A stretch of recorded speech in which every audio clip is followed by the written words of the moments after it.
Hello అండి. నమస్తే. ఈ మహానాడు ఎప్పుడు ప్రారంభించారు? మహానాడు గురించి ఒకసారి తెలుసుకుందాం. మహానాడు ఎన్టీ రామారావు గారి జన్మదినం సందర్భంగా ముందు ఎన్టీ రామారావు గారు మే నెలలో ఈ మహానాడు ప్రోగ్రామ్‌ని స్టార్ట్ చేశారు. దాని తర్వాత ఆయన తదనంతరం చంద్రబాబు నాయుడు గారు ఆయన జన్మదినం రోజున ఎన్టీ రామారావు గారి జన్మదినం రోజున ప్రతి మే 28వ తారీఖున జరుపుకుంటూ వస్తున్నాడు ప్రతి సంవత్సరం. అలాగే అప్పటి నుంచి 27, 28, 29వ తారీఖులు 3 రోజుల నుంచి 4 రోజులు జరుపుకుంటూ వస్తున్నటువంటి ప్రోగ్రాం ఈ మహానాడు.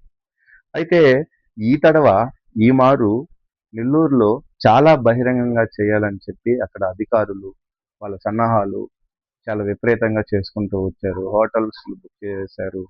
చాలా ఘనంగా చేయాలని ప్లాన్ చేశారు. అధికారులు కానీ, ఎమ్మెల్యేలు కానీ, మంత్రులు కానీ.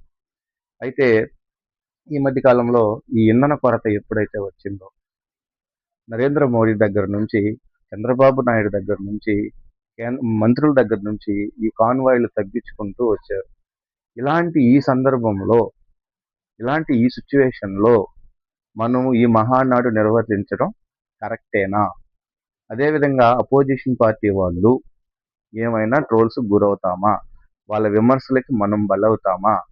అన్న ఉద్దేశంతోనే ఈ మహానాడు కార్యక్రమాన్ని పోస్ట్‌పోన్ చేసుకోకుండా ఆన్‌లైన్ విధానంలో అంటే టీడీపీ ఆఫీస్‌లోనే కూర్చొని ఆన్‌లైన్‌లోనే అధికారులు కానీ, కార్యకర్తలు కానీ, మంత్రులు కానీ, ఎమ్మెల్యేలు కానీ కూర్చొని ఈ యొక్క ఆన్‌లైన్ విధానంలో మహానాడు నిర్వర్తించాలని ఈ కార్యక్రమాన్ని ఈరోజు డిసైడ్ చేయడం జరిగింది.